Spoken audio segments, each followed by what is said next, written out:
Hello बच्चों, आज के लेसन में हम लोग पढ़ेंगे विद्युत चुंबकीय प्रेरण और फैराडे के विद्युत चुंबकीय प्रेरण के नियम। तो सबसे पहले थोड़ा समझते हैं विद्युत चुंबकीय प्रेरण क्या होता है। फैराडे ने 1831 में ये बताया था कि अगर किसी वैद्युत परिपथ से गुजरने वाली चुंबकीय बल रेखाओं की संख्या में या चुंबकीय फ्लक्स में अगर परिवर्तन किया जाए तो वैद्युत परिपथ में एक प्रेरित विद्युत वाहक बल उत्पन्न हो जाता है। और वो वैद्युत परिपथ अगर एक बंद परिपथ हो तो उसमें एक प्रेरित धारा बहने लगती है। तो ये प्रेरित विद्युत वाहक बल का उत्पन्न होना और परिपथ में प्रेरित धारा का जो बहने की जो घटना है, इस घटना को कहा गया विद्युत चुंबकीय प्रेरण। इंग्लिश में इसको कहते हैं इलेक्ट्रोमैग्नेटिक इंडक्शन।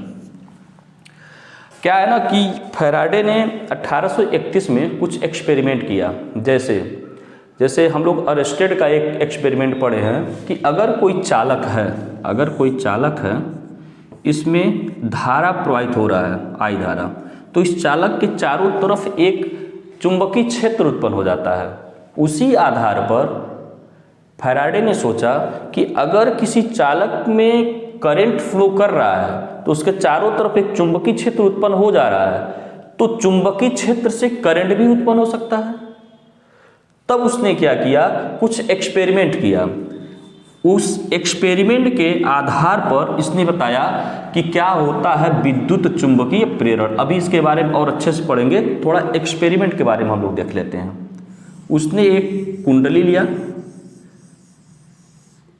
ठीक, इसमें लगा दिया एक गैल्वेनोमीटर,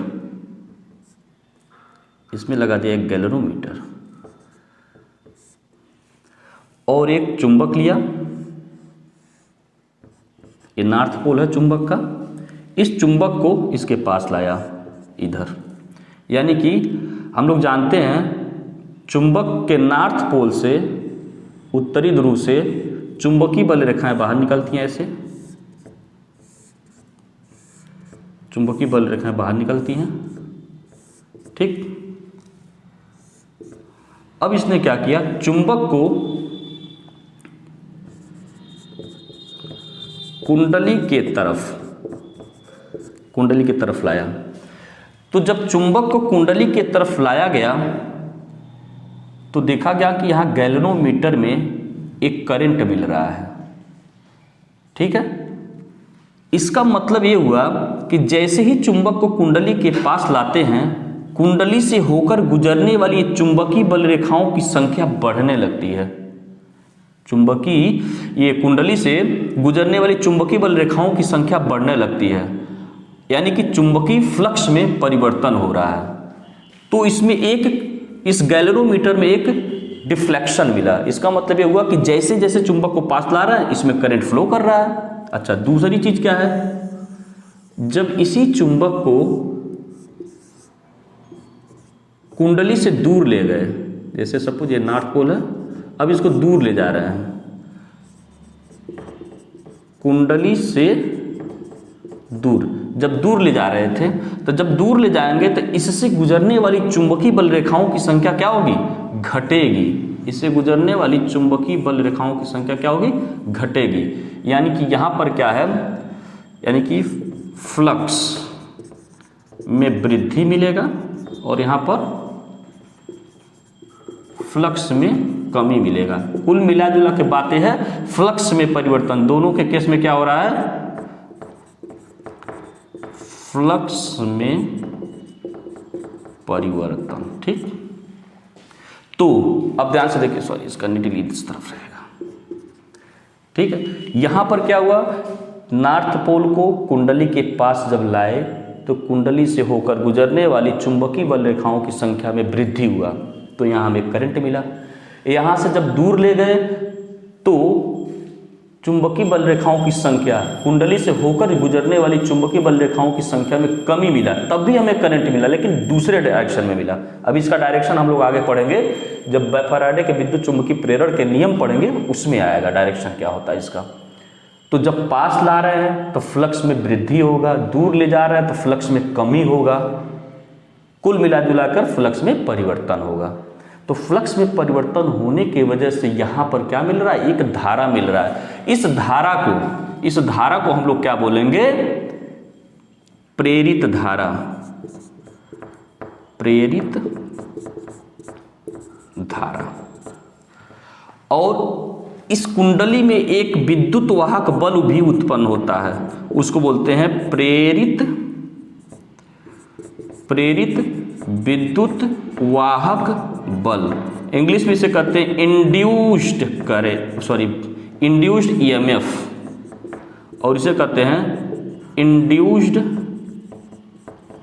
करंट। ठीक, अब देखिए, यानी कि फैराडे ने ये एक्सपेरिमेंट किया, एक्सपेरिमेंट के आधार पर उसने विद्युत चुंबकीय प्रेरण को समझाया क्या होता है। अब एक चीज और देखना है, इसमें करंट तभी मिल रहा था जब चुंबकीय फ्लक्स में परिवर्तन हो रहा था। अगर इस चुंबक को ला के इसके पास रोक दिए, तो जब रोक देंगे तो इसमें चुंबकीय फ्लक्स में उस समय परिवर्तन तो मिलेगा नहीं, तो जैसे ला के यहाँ रोक दिए इसमें करंट जीरो हो गया। क्लियर, यानी कि केवल एक ही इससे जानकारी छट के आया, ये जानकारी छट के आया कि अगर इस कुंडली से बद्ध फ्लक्स के मान में परिवर्तन करें, परिवर्तन मतलब फ्लक्स को या तो बढ़ाएं या तो घटाएं, तो इस कुंडली में एक धारा बहने लगती है, जिस धारा को हम लोग कहते हैं प्रेरित धारा, इंड्यूस्ड करंट। और कुंडली के सिरों के बीच में एक विद्युत वाहक बल उत्पन्न होता है, जिसे हम लोग कहते हैं प्रेरित विद्युत वाहक बल, इंड्यूस्ड ईएमएफ। तो ये प्रेरित धारा और प्रेरित विद्युत वाहक बल का उत्पन्न होना ही विद्युत चुंबकीय प्रेरण कहलाता है। एक बार फिर से मैं इसको बात बता देता हूं, परिभाषा क्या है। जब किसी वैद्युत परिपथ में गुजरने वाली चुंबकीय बल रेखाओं की संख्या या चुंबकीय फ्लक्स में परिवर्तन होता है, तो कुंडली में या वैद्युत परिपथ में एक प्रेरित विद्युत वाहक बल उत्पन्न हो जाता है और एक प्रेरित धारा बहने लगती है, अगर वो वैद्युत परिपथ एक बंद परिपथ है तो। ये प्रेरित विद्युत वाहक बल का उत्पन्न होना, प्रेरित धारा का उत्पन्न होना, ये जो एक घटना है, इसको हम लोग कहते हैं विद्युत चुंबकीय प्रेरण। क्लियर। और ये कैसे मिला था फैराडे को, इसने 1831 में एक्सपेरिमेंट किया था। इस एक्सपेरिमेंट के आधार पर किताब में 2 एक्सपेरिमेंट दिया, जिसमें से एक एक्सपेरिमेंट है ये, इस आधार पर उसने विद्युत चुंबकीय प्रेरण को समझाया था। अब आता है, फैराडे ने 1831 में ही 2 नियम दिया था, विद्युत चुंबकीय प्रेरण से संबंधित 2 नियम उसने दिया था, जो कि बहुत इंपॉर्टेंट है परीक्षा के भी दृष्टिकोण से, और इस पर कुछ न्यूमेरिकल भी बनते हैं, तो उसको समझते हैं। प्रथम नियम,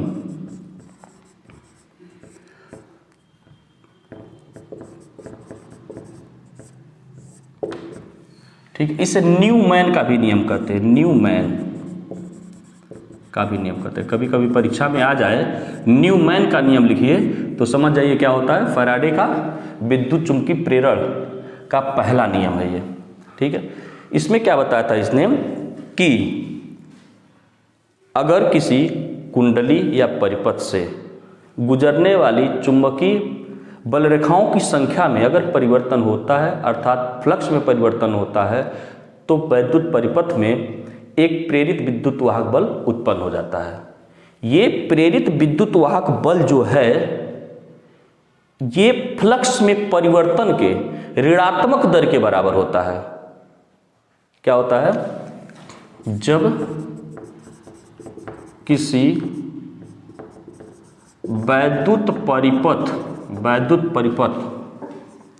से बद्ध फ्लक्स के मान में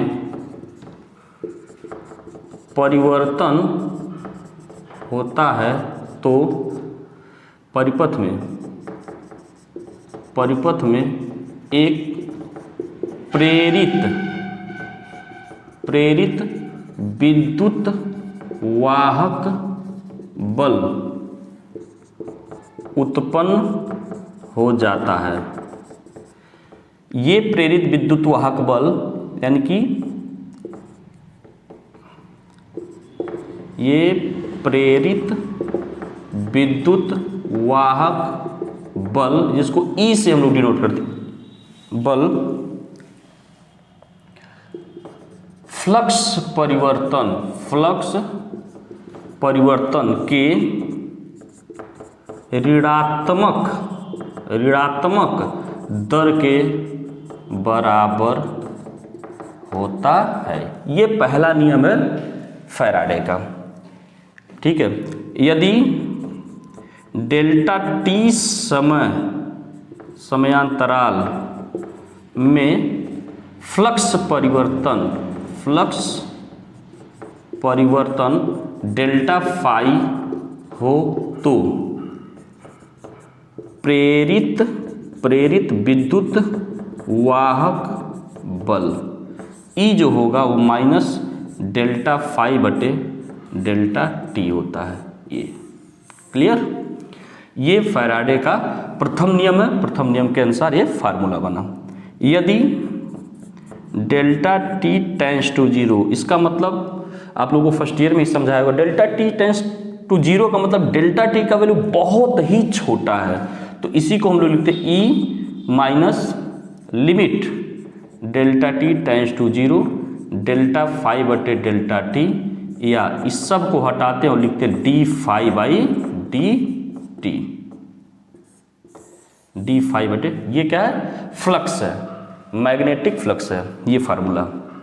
अच्छा, यदि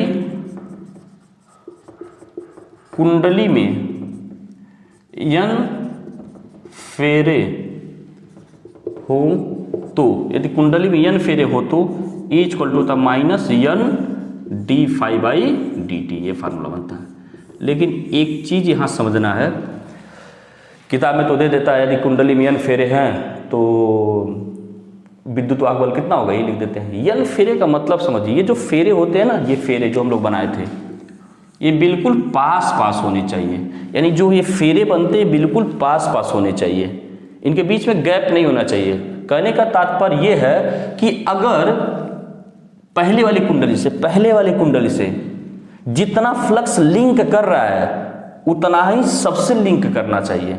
अगर पहले वाली कुंडली से ज्यादा फ्लक्स लिंक कर रहा है, आगे वाली कुंडली से थोड़ा कम हो गया, तो ये तब फार्मूला यूज नहीं कर सकते हैं।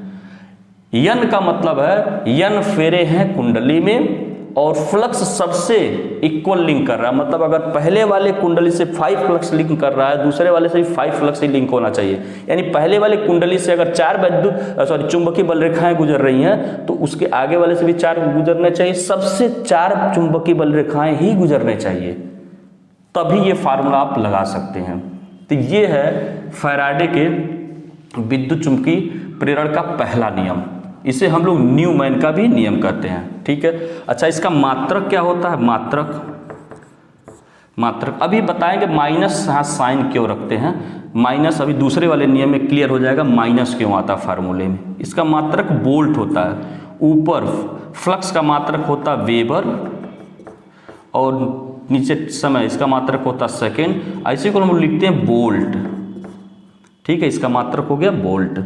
तो ये आप फार्मूला याद रखेंगे और इसका मात्रक याद रखेंगे, क्या होता है? वोल्ट। दूसरा नियम समझते हैं।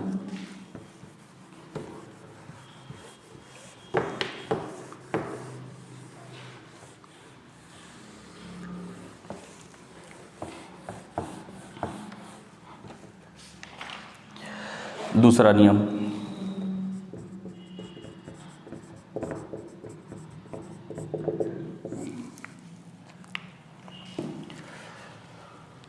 अभी तो हम लोग पढ़ चुके कि अगर कुंडली में लिंक या बद्ध फ्लक्स का मान परिवर्तन होता है तो प्रेरित विद्युत वाहक बल और प्रेरित धारा हमें मिलती है। लेकिन किसी कुंडली में उत्पन्न प्रेरित विद्युत वाहक बल और प्रेरित धारा की जो दिशा होती है ना, वो सदैव इस प्रकार होती है कि ये उस कारण का ही विरोध करती है जिस कारण से उत्पन्न होती है। द्वितीय नियम है ये, द्वितीय नियम।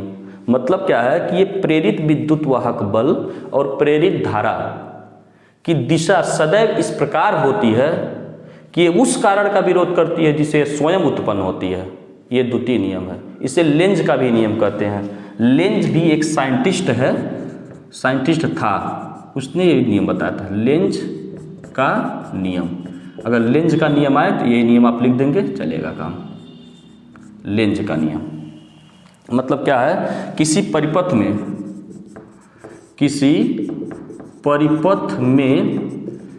प्रेरित विद्युत वाहक बल एवं प्रेरित धारा की दिशा सदैव इस प्रकार होती है कि यह उस कारण का विरोध करती है जिससे यह स्वयं उत्पन्न होते हैं। ठीक, ये हो गया। मतलब क्या है, प्रेरित विद्युत वाहक बल और प्रेरित धारा की दिशा सदैव इस प्रकार होती है कि ये दोनों उसी चीज का विरोध करते हैं जो स्वयं उत्पन्न हो रहे हैं। जैसे अभी आपको मैंने एक एक्सपेरिमेंट समझाया था फैराडे का। ये जैसे मान लीजिए ये नॉर्थ पोल है, नॉर्थ पोल से चुंबकीय बल रेखाएं बाहर निकलती हैं इसे, ठीक है। तो जब नॉर्थ पोल को हम लोग पास में ले आते हैं तो जैसे जैसे पास में लाएंगे इस कुंडली से गुजरने वाली चुंबकीय बल रेखाओं की संख्या में वृद्धि होगा, ठीक है। तो इसमें जो धारा उत्पन्न होता है, इसमें जो भी धारा उत्पन्न होता है उसकी दिशा इस प्रकार होगी कि इसको इधर आने से रोकती है। तो आप लोग पढ़े हैं अरेस्टेड के एक्सपेरिमेंट में कि अगर किसी भी कुंडली में धारा का प्रवाह होता है तो उस कुंडली के भीतर एक चुंबकीय क्षेत्र उत्पन्न हो जाता है। क्लियर। तो मान लीजिए इसको हम ले आए, इसमें एक धारा उत्पन्न हुआ कुंडली में, कौन सा धारा बोलेंगे उसे, प्रेरित धारा। तो ये प्रेरित धारा इस कुंडली के भीतर एक चुंबकीय क्षेत्र उत्पन्न करेगा अपना खुद का, ठीक है। तो उस अब इसमें धारा की दिशा इस प्रकार होगा कि ये बन जाता है कुंडली का ये सिरा नॉर्थ पोल, ये बन जाता है साउथ पोल। साउथ पोल, अब नॉर्थ पोल बनेगा, ये भी नॉर्थ पोल है। तो इस नॉर्थ पोल को जब पास ले आएंगे तो ये क्या करेगा, इसे धक्का मारेगा, रोकेगा, आने नहीं देगा। अब सोचो दिमाग में, जब ये आएगा तभी इससे चुंबकीय बल रेखाओं की संख्या में वृद्धि होगी। जब ये पास में आएगा तो इसमें चुंबकीय बल रेखाओं की संख्या में वृद्धि होगी, लेकिन इसमें जो धारा उत्पन्न हुआ उसकी दिशा इस प्रकार है कि ये नॉर्थ पोल बन गया, ये साउथ पोल बन गया। अब धारा से नॉर्थ साउथ कैसे बनता है तो हम लोग पढ़ चुके हैं। किसी भी कुंडली में धारा का प्रवाह जब होता है तो कुंडली में ये क्या उत्पन्न हो जाता है, चुंबकीय क्षेत्र। तो चुंबकीय क्षेत्र जब उत्पन्न होता है तो इसमें ये नॉर्थ पोल बना, ये साउथ पोल, यानी कि ये हाथ रखेंगे ऐसे, ये नॉर्थ पोल, यानी चुंबकीय बल रेखा यहाँ से निकलेंगी, ऐसे जाकर प्रवेश करेंगी। ये नॉर्थ पोल बना, ये साउथ पोल, यानी करंट कैसे बहेगा, ऐसे, इस तरीके से। अगर ये नॉर्थ पोल को पास ला रहे हैं तो सामने वाला, नॉर्थ पोल को पास लाते हैं तो कुंडली का सामने वाला जो हिस्सा होता है, सामने वाला जो सर्फ ये होता है, वहाँ पर नॉर्थ पोल बनेगा। नॉर्थ पोल बनेगा तो इसको रोकेगा। नॉर्थ पोल बनता है तो करंट इस तरीके से एंटी क्लॉकवाइज इसमें फ्लो करेगा, यानी कि एंटी क्लॉकवाइज करंट ऐसे फ्लो करेगा इसमें कुंडली में, ठीक है, एंटी क्लॉकवाइज। नॉर्थ पोल लाएंगे तो करंट एंटी क्लॉकवाइज हो जाता है। एंटी क्लॉकवाइज जब बनेगा तो कुंडली का ये वाला सिरा नॉर्थ पोल बन जाता है, ये वाला सिरा साउथ पोल। तो ये नॉर्थ पोल और नॉर्थ पोल तो क्या करेगा, इसे रोकेगा। अब सोचो कि ये जैसे जैसे पास आएगा तभी इसमें चुंबकीय बल रेखाओं की संख्या में परिवर्तन होगा।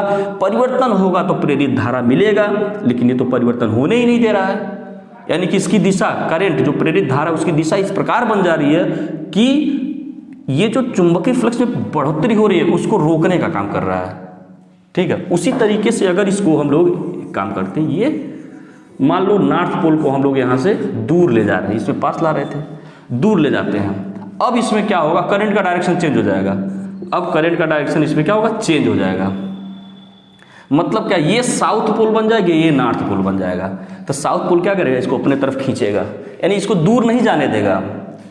अब इसमें करंट कैसे उत्पन्न होगा, जब नॉर्थ पोल को दूर ले जाएंगे तो चुंबकीय बल रेखाओं की संख्या में कमी आने लगेगा। कमी आने का मतलब फ्लक्स में परिवर्तन, तभी प्रेरित धारा हमें इसमें मिलेगा।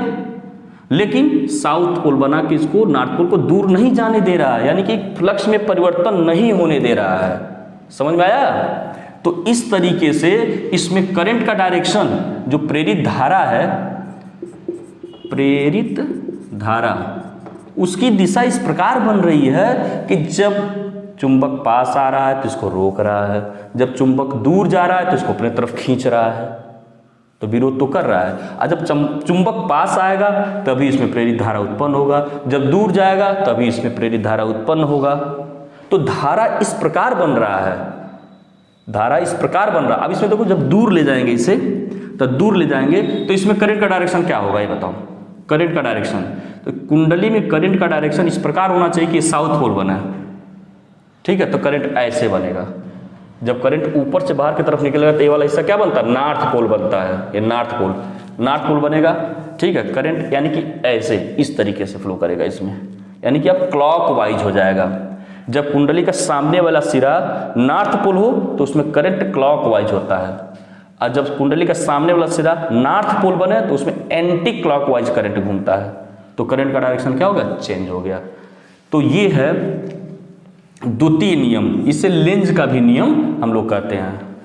तो इसी आधार पर विद्युत चुंबकीय प्रेरण हम लोग समझे, एक बार फिर से जल्दी जल्दी रिपीट कर लेते हैं। विद्युत चुंबकीय प्रेरण क्या होता है, फैराडे ने 1831 में सबसे पहले इसके बारे में बताया था। इसने बताया था जब किसी वैद्युत परिपथ से गुजरने वाली चुंबकीय बल रेखाओं की संख्या में अर्थात चुंबकीय फ्लक्स में परिवर्तन होता है तो वैद्युत परिपथ में एक प्रेरित विद्युत वाहक बल उत्पन्न हो जाता है। यदि वैद्युत परिपथ एक बंद परिपथ हो तो उसमें एक प्रेरित धारा बहने लगती है।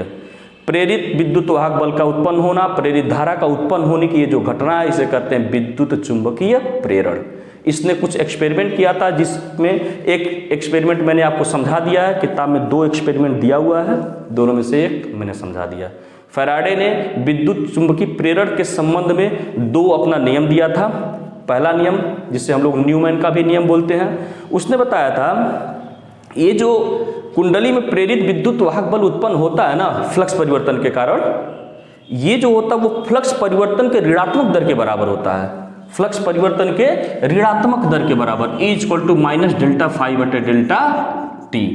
क्लियर, पहला नियम। दूसरा नियम क्या बताया था इसने, ये जो प्रेरित विद्युत वाहक बल और प्रेरित धारा जो होती है ना, इसकी दिशा सदैव इस प्रकार होती है कि ये उस कारण का ही विरोध करती है जिससे स्वयं उत्पन्न होती है। ये 2 नियम है। तो इसके बाद आगे हम लोग बाद में पढ़ेंगे। धन्यवाद।